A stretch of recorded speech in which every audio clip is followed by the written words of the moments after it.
प्रधानमंत्री एक बार फिर रेडियो के जरिए जनता से होंगे रूबरू। 11 बजे करेंगे मोदी रेडियो पर मन की बात। देवेंद्र फडणवीस मुख्यमंत्री बने के बाद आज पहली बार पहुंचेंगे अपने गृह नगर नागपुर में। फडणवीस के भव्य स्वागत की तैयारी। दिग्विजय सिंह के बयान से टीम राहुल नाराज। 15 युवा सचिवों ने की मुलाकात करके जताई नाराजगी। बयान से राहुल को हुआ नुकसान। लैंड डील के सवाल पर भड़के रॉबर्ट वाड्रा। पत्रकारों से की बदसलूकी। रॉबर्ट वाड्रा के खिलाफ हरियाणा सरकार ने दिए थे जांच के संकेत। और भारत श्रीलंका के बीच देखने को मिलेगी आज कांटे की टक्कर। विराट कोहली के हाथों में है टीम इंडिया की कमान।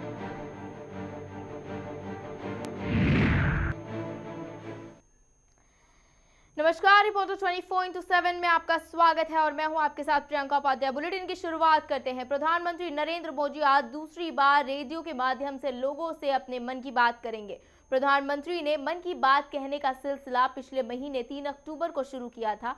उस दिन उन्होंने ये कहा था कि बातचीत का ये क्रम हम आगे भी जारी रखेंगे और हर महीने 2 या कम से कम एक बार तो सही, लेकिन बात जरूर करेंगे वो समय निकालकर। आकाशवाणी के सभी चैनलों में और विभिन्न निजी रेडियो चैनल्स ने मन की बात का प्रसारण किया था। प्रधानमंत्री नरेंद्र मोदी ने लोगों से सुशासन और अन्य मुद्दों पर उनके विचार भी मांगे थे और ये भी कहा था कि उनमें से कुछ को वो अपने अगले कार्यक्रम में साझा भी करेंगे। प्रधानमंत्री ने उसके बाद मिले सुझावों और टिप्पणियों की सराहना भी की थी। उन्होंने गत बुधवार को इस संबंध में कहा था कि आपके द्वारा साझा किए गए विचारों, गहन सोच और दिलचस्प किस्सों को पढ़कर उनको काफी खुशी हो रही है। उन्होंने ये भी कहा कि स्वच्छ भारत अभियान, कृषि, सिंचाई के मुद्दे, महिला सशक्तिकरण और कौशल पूर्ण भारत समेत विभिन्न मुद्दों पर उन्होंने लोगों के कई तरह के विचार सुने और प्रधानमंत्री की मन की बात का प्रसारण आकाशवाणी और अन्य रेडियो चैनल्स पर रविवार 11 बजे यानी आज के दिन 11 बजे किया जाएगा। प्रधानमंत्री नरेंद्र मोदी आज दूसरी बार आकाशवाणी के जरिए अपने मन की बात लोगों तक रखेंगे, लोगों से रूबरू होंगे और लोगों के जो किस्से हैं उनको भी साझा करेंगे। आपको बता दें कि प्रधानमंत्री नरेंद्र मोदी अपने मन की बात आज 11 बजे रखेंगे और आकाशवाणी के जरिए प्रधानमंत्री नरेंद्र मोदी लोगों से रूबरू होंगे और लोगों को अपने मन की बात बताएंगे। प्रधानमंत्री नरेंद्र मोदी ने 3 अक्टूबर को भी अपने मन की बात आकाशवाणी के जरिए लोगों से की थी और पहली बार वो जनता से आकाशवाणी के थ्रू, रेडियो के थ्रू आपको बता दें कि वो जुड़े थे और लोगों से उन्होंने अपने मन की बात कही थी।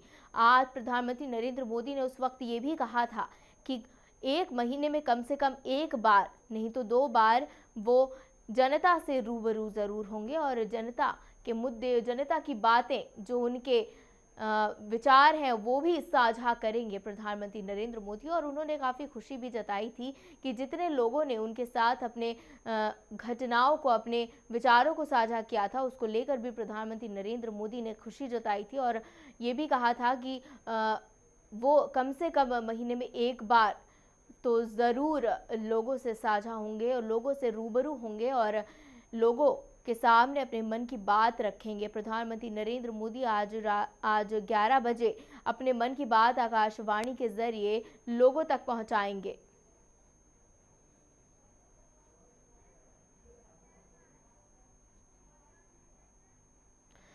कांग्रेस महासचिव दिग्विजय सिंह इस बार कांग्रेस के नेताओं के निशाने पर ही आ गए हैं। कांग्रेस सूत्रों से बड़ी खबर आ रही है।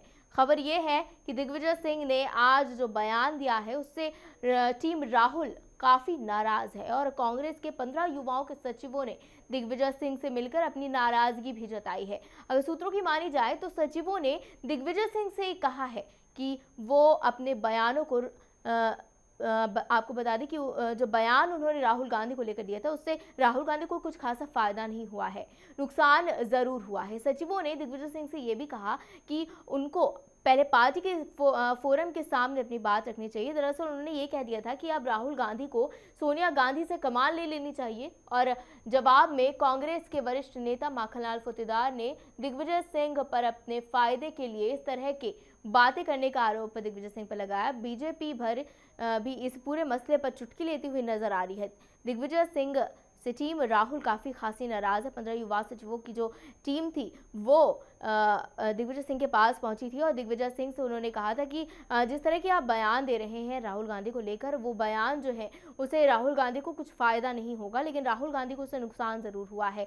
जिस तरह से नेतृत्व को लेकर सवाल उठाए हैं दिग्विजय सिंह राहुल गांधी पर, उन्होंने कहा है कि सोनिया गांधी को नेतृत्व की कमान अपने हाथों में ले लेनी चाहिए। और जिस तरह से राहुल गांधी के नेतृत्व पर सवाल खड़े किए जा रहे हैं लगातार, आपको बता दें कि बीजेपी को भी एक मौका मिल गया है तंग कसने का कांग्रेस पर। और कांग्रेस में जिस तरह से अंदरूनी उठापटक चल रही है और अंदरूनी कलह जो है वो निकलकर सामने आ रहा है और नेतृत्व को लेकर जो सवाल लगातार खड़े हो रहे, कभी पी चिदंबरम आपको बता दें, कभी शशि थरूर, तो शीला दीक्षित, कहीं ना कहीं जो बयान है वो निकलकर सामने आ रहे हैं, जो मन की बातें हैं वो निकलकर सामने आ रही हैं। दिग्विजय सिंह ने भी इस तरह का बयान दिया जिससे राहुल की टीम खासी नाराज है, कार्यकर्ता काफ़ी नाराज है। 15 सचिवों की टीम दिग्विजय सिंह के पास मुलाकात के लिए पहुंची। अपनी नाराजगी जाहिर करने के लिए 15 सचिवों की टीम दिग्विजय सिंह से उन्होंने मुलाकात की और दिग्विजय सिंह से उन्होंने कहा कि राहुल गांधी पर जिस तरह से आपने जो बयान दिया है, राहुल गांधी को इस बयान से ज़रा भी फ़ायदा नहीं है। और जिस तरह से राहुल गांधी को इस बयान से फ़ायदा नहीं, हालांकि नुकसान ज़रूर है राहुल गांधी को उनके इस बयान से। और कहीं ना कहीं अब बीजेपी को भी कांग्रेस पर तंग कसने का एक मौका मिल गया है।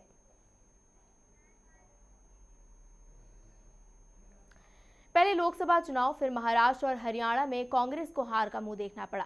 हार की जिल्लत के साथ पार्टी में बदलाव के सुर भी सुलगने लगे हैं। पार्टी में जिसने भी राहुल के खिलाफ बोला उसको पार्टी से निकाल दिया गया। जिस तरह से लोकसभा चुनाव में जिस तरह से बीजेपी ने प्रदर्शन किया, पार्टी को कहीं ना कहीं हाथ धोना पड़ गया था अपनी सीटों से। और कुछ दिन पहले की ही बात हम आपको बता दें कि पी चिदंबरम के जिस तरह के बोल थे कांग्रेस को लेकर, वो कांग्रेस के खेमे में एक चिंगारी तो जरूर सुलगी थी। लेकिन अब पार्टी के महासचिव दिग्विजय सिंह ने भी राहुल गांधी के पालनहार बनते हुए वो नजर आ रहे थे।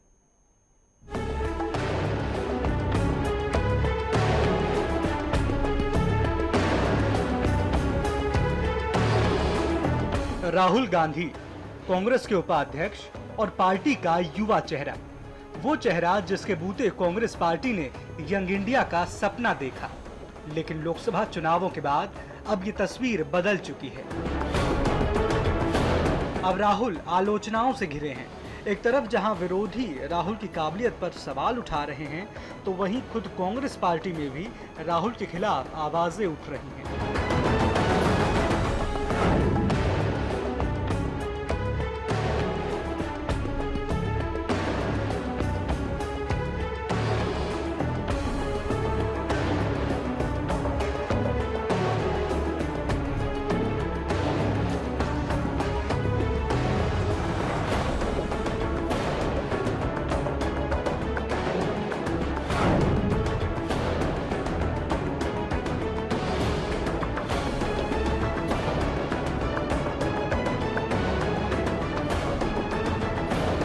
आखिर ये समझने की जरूरत है कि कांग्रेस में ऐसा क्यों हो रहा है।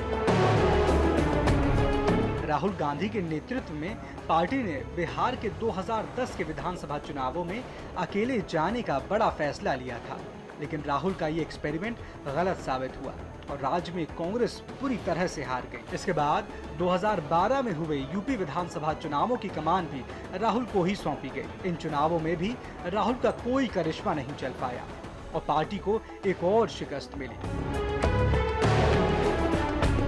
सियासत की नजर से यूपी और बिहार बेहद अहम राज्य हैं और इनमें कांग्रेस के बुरे प्रदर्शन से राहुल की सियासी समझ पर सवाल उठने लगे। पार्टी में निराशा इतनी बढ़ गई कि कांग्रेस का एक बड़ा हिस्सा प्रियंका गांधी को सक्रिय राजनीति में लाने की मांग करने लगा। लेकिन इस मांग को अनसुना करते हुए पार्टी ने राहुल के कद में कोई कमी नहीं की। मगर इस बार पार्टी के नेतृत्व पर किसी और ने नहीं बल्कि कांग्रेस के ही बड़े नेता पी चिदंबरम ने प्रश्न चिन्ह लगा दिया है।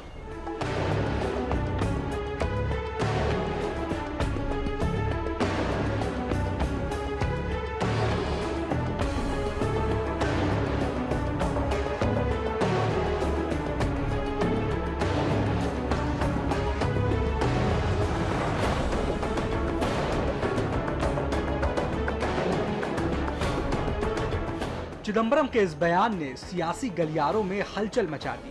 गांधी परिवार कांग्रेस का स्वाभाविक नेतृत्व माना जाता है। ऐसे में उस जगह किसी गैर गांधी के बारे में सोचना अपने आप में एक बड़े परिवर्तन की ओर इशारा करता है।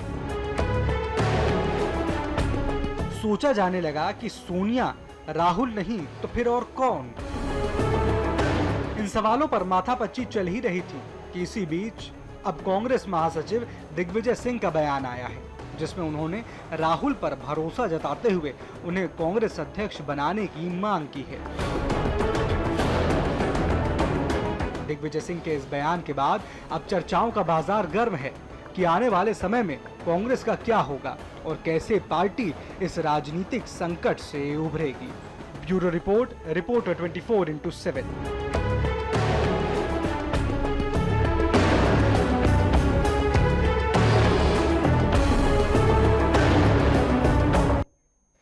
तो देखा आपने कांग्रेस में किस तरह से नेतृत्व परिवर्तन की जो मांग है वो लगातार तेज हो रही है। जो खास चेहरे हैं, जो बड़े चेहरे हैं, वो भी अब कांग्रेस में नेतृत्व परिवर्तन की मांग कर रहे हैं। खैर, खबरों में बढ़ते हैं, आगे बात करते हैं सोनिया गांधी के दामाद रॉबर्ट वाड्रा की। रॉबर्ट वाड्रा आज अपना आपा उस वक्त खो बैठे जब उनसे जमीनी सौदे के बारे में सवाल पूछा गया।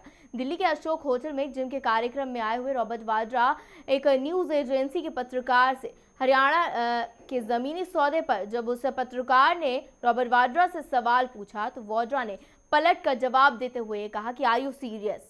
इसके बाद जब उन्होंने ये कहा कि आप सही आदमी नहीं हैं जिन्हें मैं इस सवाल का जवाब दूं, वहीं पत्रकार ने जब वापस से इस पूरे मामले पर उनसे सवाल पूछा तो उन्होंने माइक को झटका दे दिया।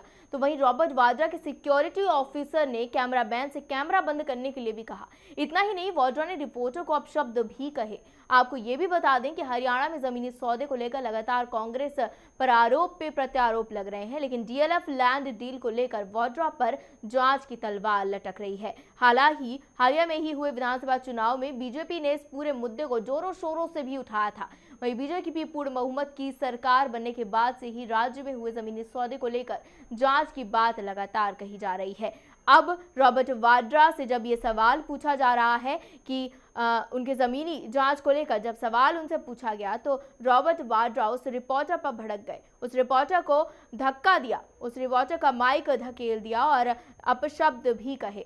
हालांकि जो सिक्योरिटी है रॉबर्ट वाड्रा की, उन्होंने कैमरामैन को कैमरा ऑफ करने के लिए भी कहा। जिस तरह से रॉबर्ट वाड्रा ने मीडिया से बदसलूकी की, सवाल पूछा था रिपोर्टर ने जमीनी सौदे पर रॉबर्ट वाड्रा से और सवाल पूछने के बाद भड़क गए रॉबर्ट वाड्रा। आपको बता दें, विधानसभा चुनाव में जिस तरह से हरियाणा में बीजेपी ने कांग्रेस को शिकस्त दी, उसके बाद जो जमीनी मुद्दा है, खैर बीजेपी ने इस जमीनी मुद्दे को काफी जोर शोर से इस विधानसभा चुनाव में उठाया था और जिस तरह से अब सरकार बनने के बाद से जब जांच की तलवार रॉबर्ट वाड्रा के सिर पर लटक रही है, उसके बाद झंझलाहट में रॉबर्ट वाड्रा ने उस रिपोर्टर को धक्का दे दिया। सवाल पूछने पर रॉबर्ट वाड्रा भड़क गए और उसको धक्का देकर अपशब्द का प्रयोग भी किया। आपको बता दें कि आज जो रॉबर्ट वाड्रा एक जिम के कार्यक्रम में पहुंचे थे और आपको बता दें कि रॉबर्ट वाड्रा से सवाल पूछे जाने पर रॉबर्ट वाड्रा किस कदर से भड़क गए। अब हालांकि हरियाणा में अब डीएलएफ जमीन घोटाले मामले पर जो जांच है वो अब शुरू कर दी जाएगी और हरियाणा में बीजेपी की सरकार बनने के बाद से साफ ये निर्देश दे दिए गए थे कि अब जितने भी जमीनी घोटाले हैं उन सबकी जांच दोबारा से शुरू की जाएगी। अब रॉबर्ट वाड्रा की जो मुश्किलें हैं वो बढ़ गई हैं, तलवार उनके सर पर लटक रही है और तलवार जब लटक रही है उनके सर पर तो झुंझलाहट में जब रिपोर्टर ने सवाल पूछा तो उसके सवाल पर भड़के हुए नजर आए रॉबर्ट वाड्रा, उसके माइक को पीछे धकेल दिया। आपको बता दें कि मीडिया कर्मी से इस तरह की बदसलूकी रॉबर्ट वाड्रा ने की और मीडिया कर्मी से जो सिक्योरिटी है रॉबर्ट वाड्रा की, उस सिक्योरिटी ने भी ये कहा कि अपने कैमरास को बंद कर लीजिए। जिस तरह से रॉबर्ट वाड्रा झंझलाहट में एक रिपोर्टर के सवाल पर भड़के मीडिया कर्मी से बदसलूकी की, रॉबर्ट वाड्रा ने उसके माइक को धक्का दे दिया और आपको बता दें कि एक जिम के कार्यक्रम में रॉबर्ट वाड्रा पहुंचे थे और एक सवाल पूछा था रिपोर्टर ने जमीनी सौदे मामले से जुड़ा हुआ और उस सवाल को सुनते ही रॉबर्ट वाड्रा भड़क गए और उन्होंने ये कहा कि आर यू सीरियस, क्या आप वो सही आदमी हैं जिन्हें मैं इस सवाल का जवाब दूं। हालांकि इसका मतलब वो मीडिया को इस लायक नहीं समझते कि वो इस सवाल का जवाब मीडिया को दे। उन्होंने साफ ये कहा कि मैं इस सवाल का जवाब देने के लिए आपको सही आदमी नहीं समझता हूं। आपको बता दें कि मीडिया कर्मी से बदसलूकी का ये मामला आज ही का है और आज एक जिम के कार्यक्रम में रॉबर्ट वाड्रा पहुंचे और रॉबर्ट वाड्रा ने रिपोर्टर के सवाल पर भड़ककर उनको पीछे धक्का देकर अपशब्दों का प्रयोग भी किया। चलिए खबरों में बढ़ते आगे। महाराष्ट्र के मुख्यमंत्री बनने के बाद आज पहली बार देवेंद्र फडणवीस अपनी गृह नगर जाएंगे और देवेंद्र फडणवीस के आने को लेकर नागपुर में तैयारियां जोरों शोरों पर चल रही हैं। फडणवीस के स्वागत के लिए बीजेपी कार्यकर्ताओं ने नागपुर को भगवा चोले से पूरी तरह से रंग दिया है। आपको ये भी बता दें कि फडणवीस ने 31 अक्टूबर को महाराष्ट्र के सीएम पद की शपथ ली थी और महाराष्ट्र को तरक्की की राह पर ले जाने के लिए जनता से वादा भी किया। फडणवीस नागपुर से 4 बार मेयर भी रह चुके हैं। अब वो अपने गृह नगर नागपुर में जाएंगे और पूरी तरह से नागपुर को सजा दिया गया है। फडणवीस जब आ जाएंगे तो पूरी तरह से नागपुर भगवा रंग में रंगा हुआ नजर आएगा उनको और कई बार नागपुर से वो जीत चुके हैं, जीत हासिल कर चुके हैं और आज अपने गृह नगर जाएंगे देवेंद्र फडणवीस। और जिस तरह से चुनाव में, महाराष्ट्र विधानसभा चुनाव में जिस तरह से प्रदर्शन किया है देवेंद्र फडणवीस ने, अब मुख्यमंत्री पद ग्रहण करने के बाद आज वो पहली बार अपने गृह नगर जाएंगे और उनके जो स्वागत की तैयारियां हैं वो जोरों शोरों पर चल रही। सुरक्षा के कड़े इंतजाम किए गए हैं। नागपुर आज पहुंचेंगे देवेंद्र फडणवीस और अपने गृह नगर जाएंगे देवेंद्र फडणवीस। आपको बता दें कि पूरी तरह से भगवा रंग में नागपुर को रंग दिया गया है। आज देवेंद्र फडणवीस के स्वागत की जोर शोर से तैयारियां की जा रही हैं और देवेंद्र फडणवीस आज पहली बार मुख्यमंत्री शपथ लेने के बाद पहुंचेंगे आज नागपुर।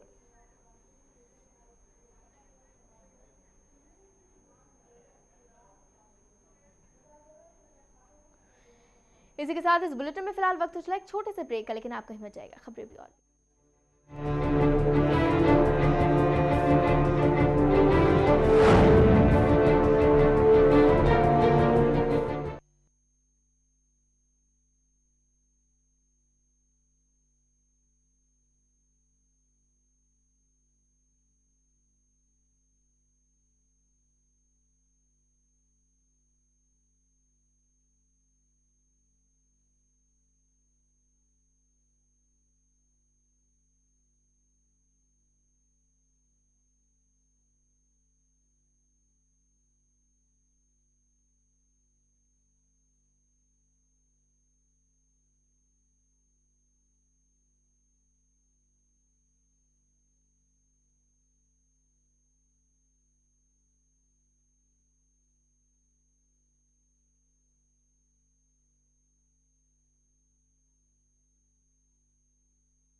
है आपका स्वागत है रिपोर्टर 24/7 में। खबरों के सिलसिले को बढ़ाते हैं आगे। मुजफ्फरनगर एसपी कार्यालय में उस वक्त हंगामा खड़ा हो गया जब एसपी की बैठक में कार्यकर्ता ने जिलाध्यक्ष को चूड़ियां भेंट कर दी।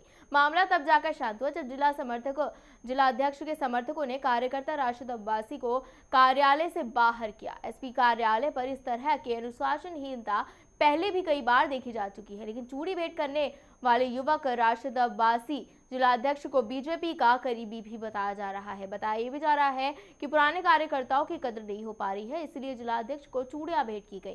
और एसपी कार्यालय में इस तरह का हंगामा कोई नई बात नहीं है। एसपी कार्यालय में इस तरह के हंगामे होते रहते हैं और जिलाध्यक्ष को चूड़ी भेंट की है कार्यकर्ता ने। और आपको ये भी बता दें कि एसपी के कार्यालय में ये हंगामा इस वजह से हुआ कि कार्यकर्ता ने जिलाध्यक्ष को चूड़ी भेंट कर दी। आपको बता दें कि मुजफ्फरनगर एसपी कार्यालय में हंगामा खड़ा हो गया और कार्यकर्ता के जिलाध्यक्ष को चूड़ी भेंट करने का ये पूरा मामला था। और जब तक मामला शांत होने की बात की जाए तो मामला शांत उस वक्त हुआ जब जिलाध्यक्ष ने उस कार्यकर्ता को बाहर निकाल दिया।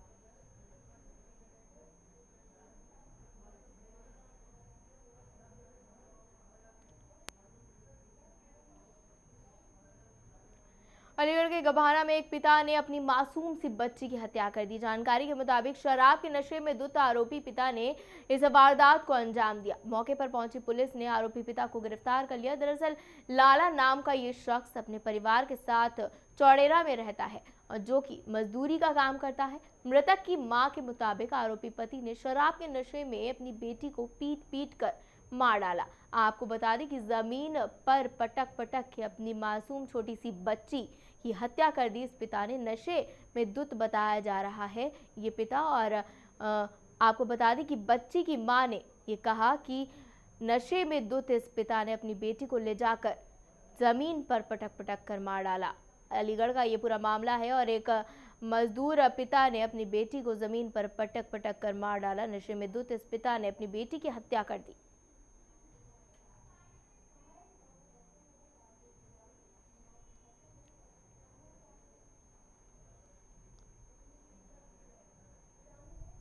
आपको बता दें कि अलीगढ़ का ये पूरा मामला है। एक पिता ने अपनी बेटी की हत्या कर दी है और नशे में धुत ये पिता बताया जा रहा है। हालांकि पुलिस जब मौके पर पहुंची तो पुलिस के ने पूछताछ के दौरान ये बताया कि जो पिता है वो पूरी तरह से नशे में धुत था।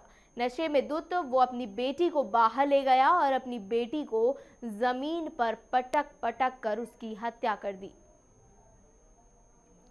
फतेहपुर में चांदपुर को आदर्श गांव बनाने की कवायदें तेज हो गई हैं। चांदपुर को आदर्श गांव बनाने को लेकर जहां एक युवक ने सुसाइड नोट लिखकर खुदकुशी कर ली, वहीं दूसरे युवक ने भी पानी की टंकी पर चढ़कर खुदकुशी करने की धमकी दी। दरअसल इस गांव के लोग काफी समय से चांदपुर को आदर्श गांव बनाने की मांग कर रहे हैं, लेकिन जिला प्रशासन की तरफ से उनकी मांगों की ओर ध्यान नहीं दिया जा रहा है, जिससे आहत होकर एक युवक ने तो अपनी जीवन लीला ही समाप्त कर ली और दूसरे युवक ने आदर्श गांव घोषित किए जाने की मांग न माने जाने पर पानी की टंकी पर चढ़कर कूद जाने की धमकी दी।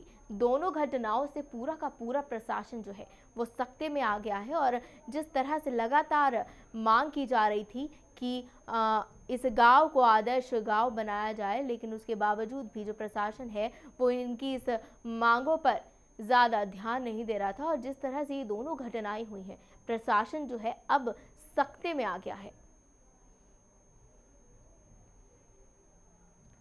फतेहपुर में चांदपुर गांव को आदर्श गांव बनाने की जो मांग है वो लगातार तेज हो गई है। जहां जो चांदपुर के लोग हैं, जो वहां के रहने वाले निवासी हैं, वो परेशान हैं। और अब ये हुआ कि हमारी जो सांसद जी निरंजन ज्योति थी, उन लोगों ने घोषणा कर दी कि हमारा गांव जो है आदर्श हो गया।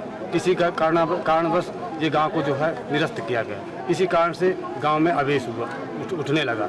इसी से उसने संकल्प लिया बस स्टैंड में आकर के 10 बजे तक अपना ऐसे भूख प्यास सब लोगों को बता कर गाँव को कहता रहा। गाँव के लोग नहीं सुन पाए, फोर्स नहीं सुना, कानून नहीं सुना, सीधे जाके टंकी पे चढ़ गए अपने आक्रोश से, अपने मन से। इसके बाद ये जो व्यक्ति जिसकी एक घटना हुई तो ये व्यक्ति बेचारा रात भर यहाँ रहा। सुबह में ये सब देख करके सुन करके ये अखबार में यहाँ निकल आया कि हमारा गांव आदर्श हो चुका। किसी कारणवश उसमें अभी सिचुएशन सही नहीं आया, किसी को पढ़ करके अपनी आत्महत्या कर ली। सर ये वहीं रामपुर के मोरी गेट के पास कैदियों से भरी बस पलट गई और इस हादसे में 2 पुलिसकर्मी गंभीर रूप से घायल हो गए हैं। घायलों को जिला अस्पताल में भर्ती भी करवाया गया है। जानकारी के मुताबिक इस बस में 41 कैदी सवार थे और पुलिस का ये भी कहना है कि स्टैंडिंग लॉक होने की वजह से ये हादसा हुआ है और कैदियों से पूरी की पूरी भरी बस जो थी वो पलट गई। 42 कैदी इसमें सवार थे। 2 पुलिसकर्मी इस घटना में घायल हो गए हैं, गंभीर रूप से घायल हो गए हैं। रामपुर से बस ये जा रही थी और 42 कैदी इस बस में सवार थे। 2 पुलिसकर्मी इस पूरी घटना में गंभीर रूप से घायल हो गए हैं। पूरी की पूरी बस पलट गई थी।